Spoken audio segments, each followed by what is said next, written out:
So it's a pleasure to present you today the results of the OPTIDUAL Randomized trial. This trial, the results of this trial has been presented at the last ESC in London. The topic was 12 versus 48 months of dual antiplatelet therapy after drug-eluting stent placement. As you know, and as it was underlined, the optimum duration of dual antiplatelet therapy after drug-eluting stent remains very debated.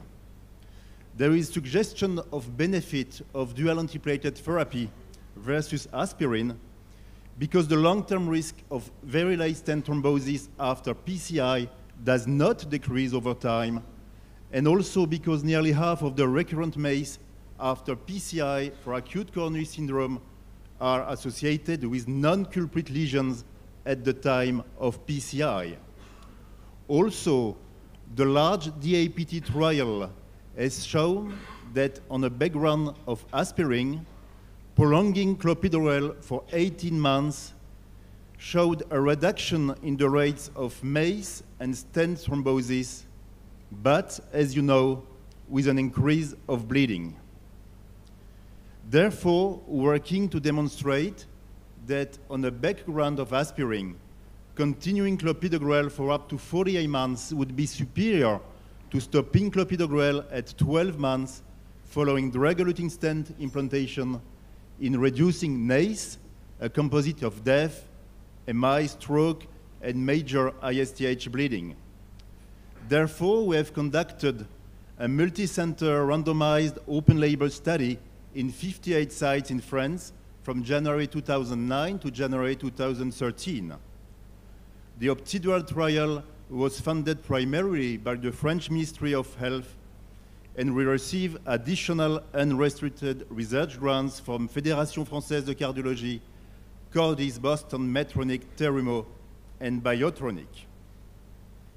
Eligible patients were patients with silent ischemia, stable angina, or acute coronary syndrome, with at least one lesion with a significant stenosis in an artery of more than 2.25 millimeter, who were implanted with at least one DES of any type. The exclusion criteria were a DES implantation in an unprotected left main coronary artery, the requirement for long-term oral anticoagulation, and malignancies or other coexisting conditions associated with a life expectancy of less than 2 years. This is the study design. At 12 months after DS implantations, patients who are still on aspirin and clopidogrel and who are free of MACE and major bleeding were randomly assigned to receive either a further 36 additional months of aspirin plus clopidogrel or to discontinue clopidogrel. The primary endpoint was net adverse clinical events, a composite of all cause of death, non-fatal MI, stroke, and major bleeding according to ISTH classification. The secondary endpoints were individual components of the primary outcome, stent thrombosis according to the ARC classification, repeat revascularization of the treated vessel, and bleeding according to various bleeding classifications. It was calculated that we need 983 patients per arm to demonstrate a significant reduction in the primary composite outcome at 3 years post-randomization from 7% with aspirin alone to 4% with extended DAPT. However, owing to lack of resources and slower enrollment than anticipated, the executive committee and sponsor recommended termination of follow-up at the end of September 2014. This is the flow chart. 1,799 patients who had received a drug-eluting stent were included in OPTIDUAL, but for many reasons, 401 patients were not randomized. Among these reasons, MACE and medical decision, And so we analyzed the data from 1,385 patients. 695 were in the extended DAPT group, and 690 were in the aspirin group. These are the patient characteristics. As you can see, the mean age was 64.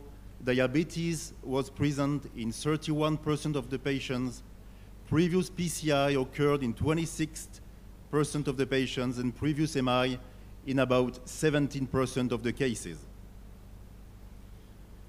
More than one-third of the patients had a DES for an acute coronary syndrome. Two-thirds of the patients had elective PCI. One-third of the patients had first-generation stent, and as you can see, the LAD was the target vessel in about 60% of the cases.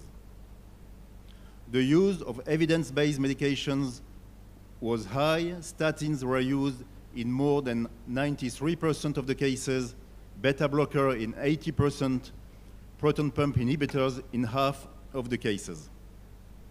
This is the main result of the OPTIDUAL trial.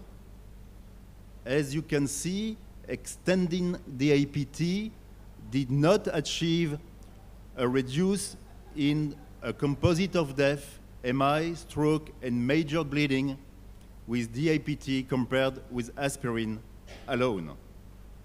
In the DAPT group, the primary outcome was observed in 5.8% of the patients, in the aspirin group in 7.5% of the patients. Here are the Kaplan-Meier curves of each of the individual endpoints. The all-cause mortality did not differ between the two groups. There were numerically a lower rate of death, stroke, and MI with DAPT, which did not achieve statistical significance.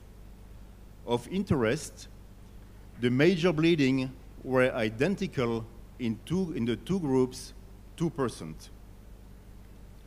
We have performed a post-hoc analysis of ischemic outcomes, namely death, stroke, and MI, and there was a borderline but not statistically significant reduction of ischemic outcomes with the APT versus aspirin alone. These are the bleeding events. There were no significant difference in the bleeding events in both groups, whatever the different classifications we used.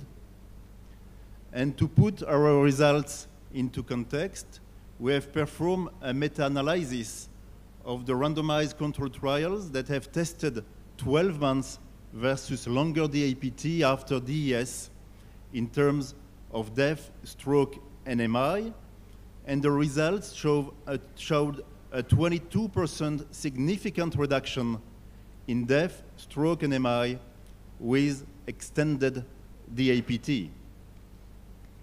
Of course, we are aware that this study was only powered to detect major differences in ischemic and bleeding events, that the termination of the trial before enrollment and follow-up were completed has reduced the trial power, and also it was an open-label trial, although all clinical outcomes were adjudicated by an independent clinical event committee blinded to treatment assignment.